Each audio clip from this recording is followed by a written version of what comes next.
Shortly after a deputy from the sheriff's office in Martin County, Florida, located the vehicle and initiated a traffic stop, the driver of the suspected drunk car pulled over. This incident occurred on July 11, 2023. Unfortunately, it drove up a parking lot curb and crashed into a boulder. Registration? Nothing? Didn't an ambulance? Zero.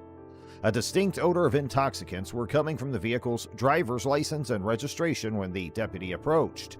While attempting to communicate with her, you have no angelic registrations. Her behavior was out of the ordinary, and she seemed to be affected by something. Driver's license, registration? Do you have any form of identification? Nothing? You speak? Then go ahead and speak to me, okay?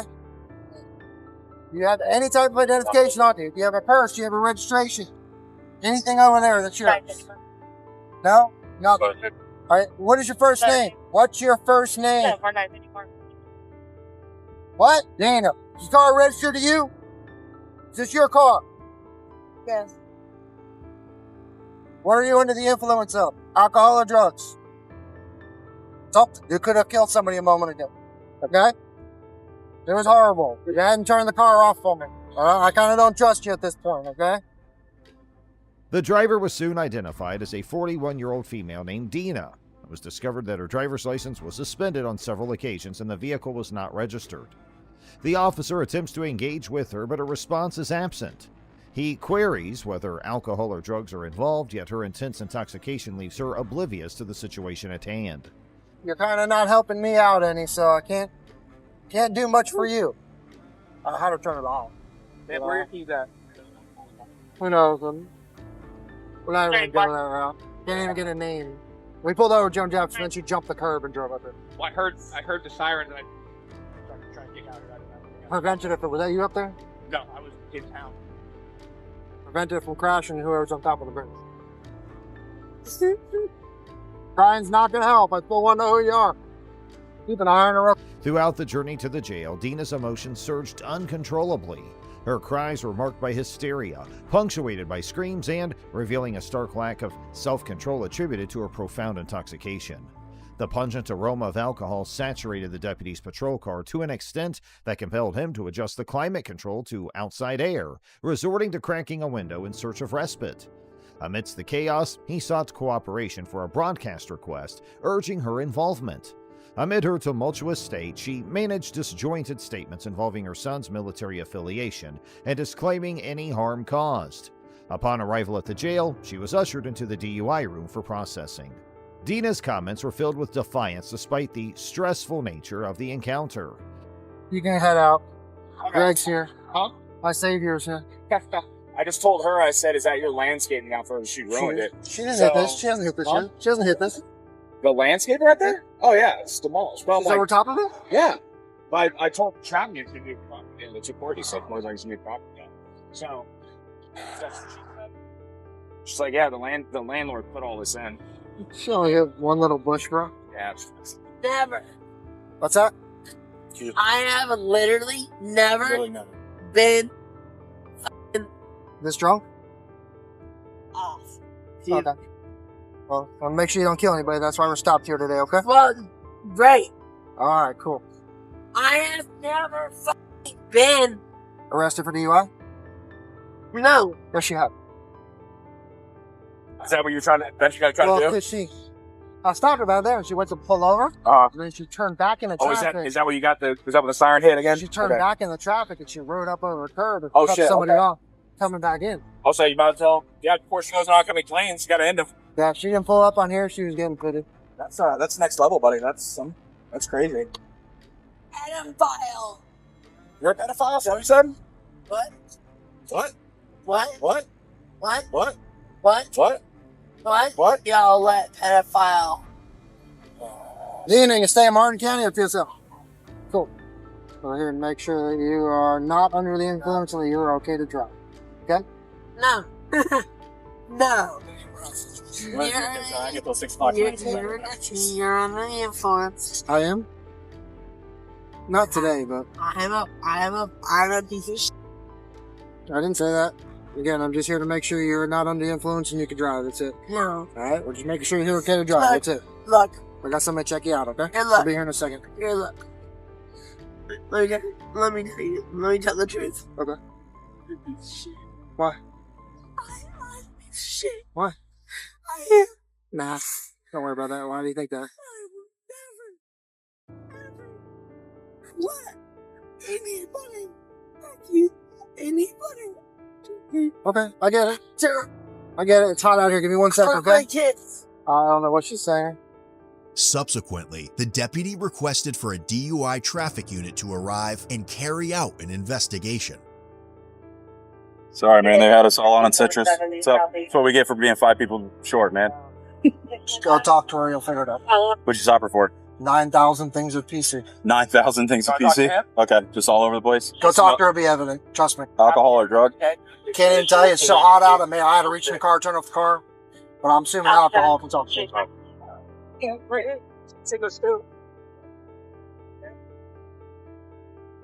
Hello. How you doing today? Deputy Day with the Sheriff's Office. The deputy stopped you back there, the sergeant stopped you back there because you were swerving all over the road, he said. Guess a bunch of people were calling you in saying you were hitting the curb and... What's going on? You feeling okay? No. What's wrong? You have any medical issues? You gonna be able to tell me, can you talk? What's going on with you today? Been drinking this morning, huh? No. You're not gonna? No. You're not gonna? I'm just trying to talk to you and you're not talking to me. No. No. I can't hear you. No. No what? No.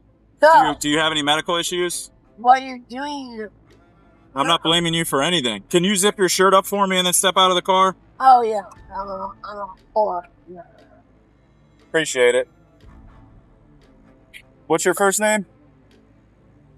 Whore. Well, I'm not going to call you that. Yeah, just The officer pressed her for information about her activities, while simultaneously requesting that she change the subject for the time being. He disregarded any unpleasant remarks that were made about her and instead expressed a desire to leave. He made reference to a previous incident on the side of the road in which Dina had refused to participate in field sobriety tests. The officer approached her and asked if she could now speak with them. Dina refuted the officer's account, arguing that it was not accurate. True. As to what happened. Okay, tell me your version of what happened then. You guys tried to vault for you guys wanted to make me you're right. I can't. So when I came into contact with you, I was called there to do a DUI investigation because the person that pulled you over thought you might be intoxicated. No, that's not what happened at all, actually. So do you want to tell me what you think happened? No, you were contacted to... Dean, are you willing, I'm asking you now, are you willing to complete some field sobriety tasks? No. I got a camera here, so you're covered. You refused to. This has nothing to do with why I was pulled over. Why was I pulled over, sir? You were asking me why you were pulled over? Yeah, sir. Okay. The sergeant was behind your vehicle and you were swerving all over the place and you almost hit some officers that were on another crash scene, and then you pulled over and then swerved back into traffic, and then when you pulled over you pulled up onto some rocks and hit a rock. So you have that documentation, yes? Yes. You have. That's documented, yes. You have that. And then the sergeant made contact with you at your driver's window, made observations, smelled alcohol and that kind of thing, Yeah. and then called me to come do an investigation. And when I got there, you didn't want to talk to me and you were cursing at me. And why did I not want to talk to you, sir? I don't know. What did you say to me? I asked you general questions. I asked you what your Why name did I was. not want to say to you, sir? All right. So No, I'm asking you a question. what I'm going to ask now is I'm going to ask you if you would like to. I'm going to ask you. Yeah. Go ahead. Which is a question that I'm Sure. legally allowed to ask you. Okay. What did you ask me? When pressed further, she was asked to recount the events from her point of view.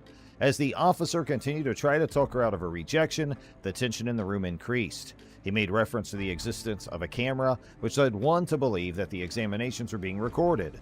Dina deflected the attention and questioned the significance of the current predicament. The officer stated once again that the initial stop was made due to the suspect's erratic driving, which posed a threat to the officer's safety. So yes or no? Are you willing to perform standardized field sobriety tests? Yes or no? Is that a no? Okay, so I'll note that as a no. I'm now offering you an approved test of your breath for the purpose of determining the alcohol content. Are you willing to take the test? Okay, so Are you willing to take the breath test? are you willing to acknowledge the sobriety test from my...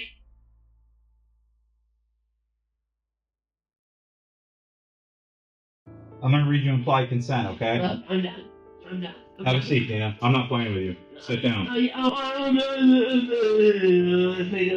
If you refuse to take this test I've requested, your driving privilege will be suspended for a period of 1 year for a first refusal. Guess what? It was already done. Okay. So essentially, if this is a subsequent refusal, it's going to be suspended for 18 months. Yeah. It's official. Driving privilege has ever previously been suspended, which it has, or you were previously fined. And why? Why? Let me finish, okay? No. Any criminal proceeding. Do you understand what I just read? Why? You're going to get an additional misdemeanor charge if you don't... Answer what I just said. That's the legislative law. That's the Texas law. For That's you. why. It has nothing to do with me. Good. I'm a fact reporter. I'm trying to read you your rights. Good. Okay? So are you willing to take the breath test? Good. Say yes or no. Why don't you just answer what I just asked you? You're asking me why you have to do this? No. I'm asking you why the fuck are you being held liable for this shit? Because you were the one driving the car intoxicated. Motherfucker. That I was fucking... You don't get it? You don't get it? You guys fucking... No. See. Do you understand how vile and bullshit this entire thing is? You get it? No. Really? You don't get it? So do you want to provide a breath sample? With your right to mind, I read you implied consent. You want to provide a breath sample? My mother? Mm-hmm. My mother? Yep. My mother? Mm-hmm. You hear me? I'm listening to what you're saying. Your You mother. listen? Uh-huh. She went to the courts of fucking... Okay. I don't care. Good, guess what? Yeah, I don't care if your mom wants to. Court for Okay. fucking... Guess what? That's good for her. Good for you.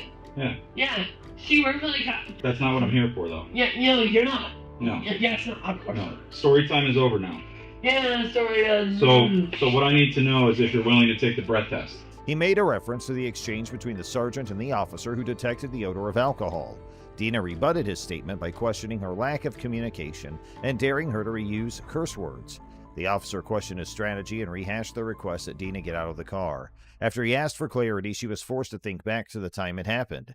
As he repeated the inquiry concerning field sobriety testing, looking for a definitive yes or no response, his level of frustration increased.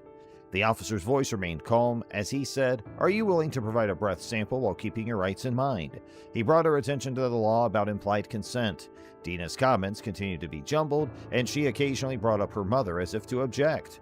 The officer reassured her that he was listening despite the fact that she was in an emotional state. In spite of her protestations, he admitted that he could see things from her point of view. He concentrated on the issue at hand and solicited her participation in order to conduct a breath test. He made a veiled reference to her attempt to distract him by announcing that story time has ended. Dina's resistance remained, and a resounding no echoed her reluctance. The officer took note of the refusal and explained her stance on the concept of implied consent. He questioned her once more, this time inquiring as to whether or not she was continuing to refuse the test. He communicated the possibility of involving other people if that turned out to be required, and emphasized the potential unpleasantness that doing so may cause. Dina found herself facing a series of misdemeanor charges, each compounding her legal predicament. These charges encompassed driving under the influence for the second time, accompanied by the refusal to submit to testing, an act that further escalated her situation. The list of offenses extended to include her failure to register her motor vehicle and oversight that contributed to her legal troubles. A significant factor exacerbating her circumstances was the fact that she was driving with a suspended license, marking this as a second offense. However, the gravity of her situation was underscored by the additional layer of complexity. Dina was already under the weight of a $200,000 bond related to theft and fraud charges. This ongoing legal entanglement loomed large as she faced these new charges. As the legal proceedings unfolded, her financial obligations escalated, and the cash or surety bond for this incident being set at an imposing sum of $150,000. This confluence of charges and bonds painted a challenging road ahead for Dina as she navigated her legal battles. Good morning, I'm Officer Parker with the Guyton Police Department. Any reason you ran that stop sign right there? What stop sign? Going right there at Parker's. One that I sat there for like 5 minutes waiting for the traffic to go through? You have a driver's license. I do. Alright, I get it. Yeah, that's fine. Oh, shoot. We need a debit card, huh? I don't want that. Just give me a second, okay? Alright, here you go, Mr. Harville. Please be more careful at stop signs, okay? I got you. Hey, man. You know I got a dash cam, right? That's fine. Okay. It's a stop sign right there. Now, if you have a dash cam, I'll show you running the stop signs. Okay. Have a good day. In this incident, a driver named Andy Harville is pulled over by a police officer named Marcus Parker. The officer falsely accuses Harville of not fully stopping at a stop sign. Harville informs the officer that the entire incident is being recorded on his dash cam. Despite being informed about the recording, the officer continues to make false accusations and insists that Harville did not come to a complete stop. However, the dash cam footage later proves the officer wrong. It clearly shows that Harville did stop for about a minute at the stop sign and was driving safely. It is revealed that Officer Marcus Parker has a history of misconduct.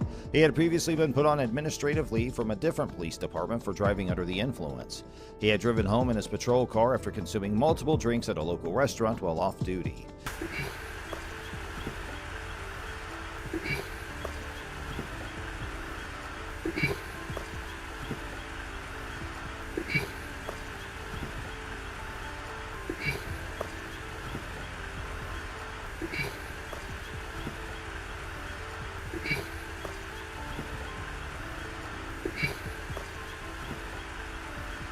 Parker had been dishonest with his supervisors about the incident before eventually resigning and joining the Guyton Police Department.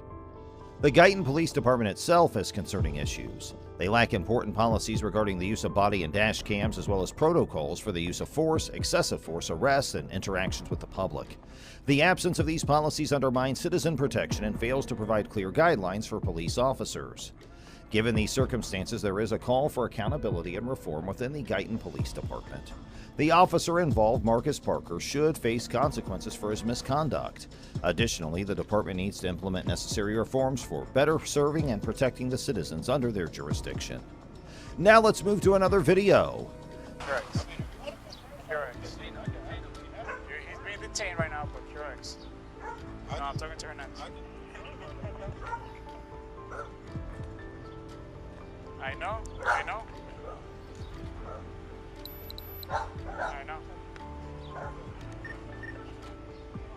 Did we check it for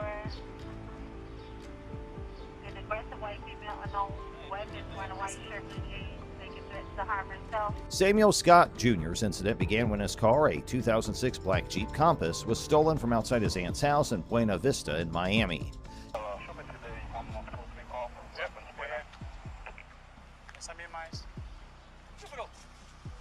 ¿Pero qué?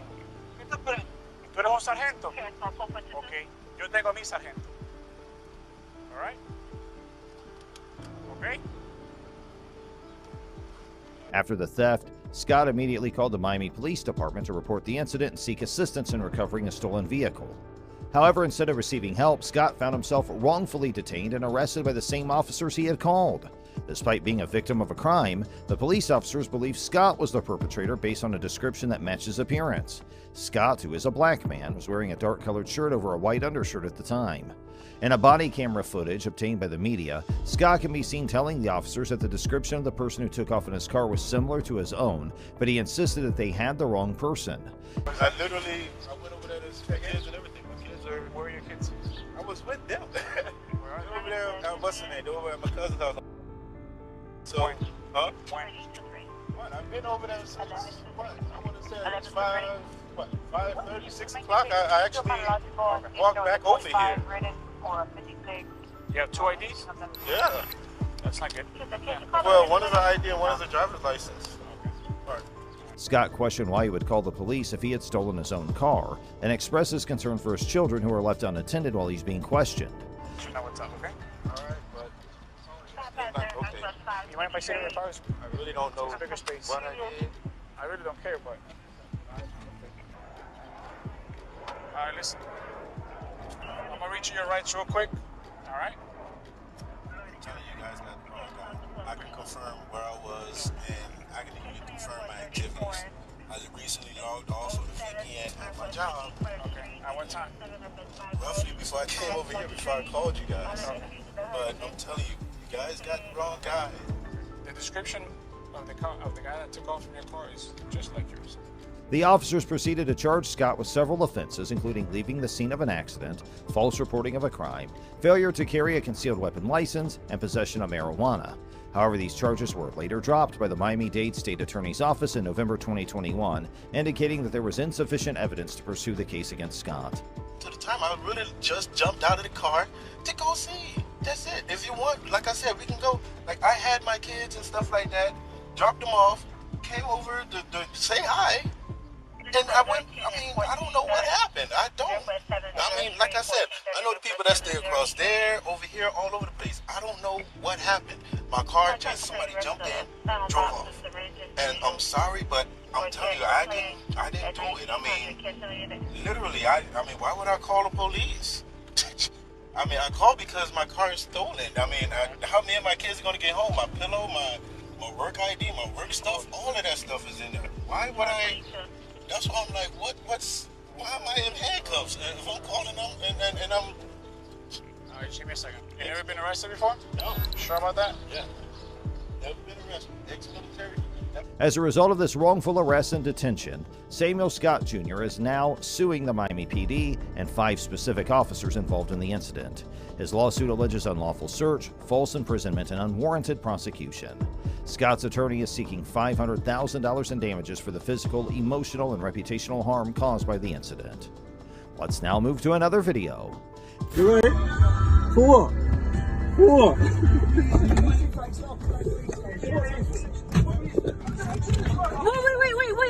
Wait, he didn't do anything! No! For what? That's why you touched him, my son! He's in it! My son is in the car! I don't want you to go to him! My son is in the car! No! Yeah, that was me! No one's gonna be hurt, just get out of the car! In this incident, the London Metropolitan Police pulled over 2 world-class athletes and they have been accused of racial profiling. One of the athletes is Bianca Williams, a member of Great Britain's sprint team. According to Williams, the police officers approached their car aggressively and seemed ready to break the car window within seconds of their encounter. Ricardo dos Santos, who is Williams' partner and a record holder in the 400-meter event, denies the allegations of cannabis possession made by the police. He expresses feeling hurt and fearful as a result of the incident.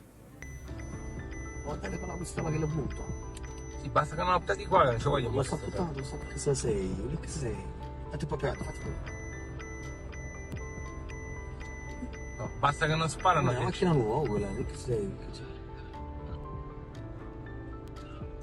One other video surfaced showing AC Milan's Tom Way Bakayoko being detained and searched by police officers who had firearms drawn. No, le vedo. Vedete. C'è la visuale precisa proprio.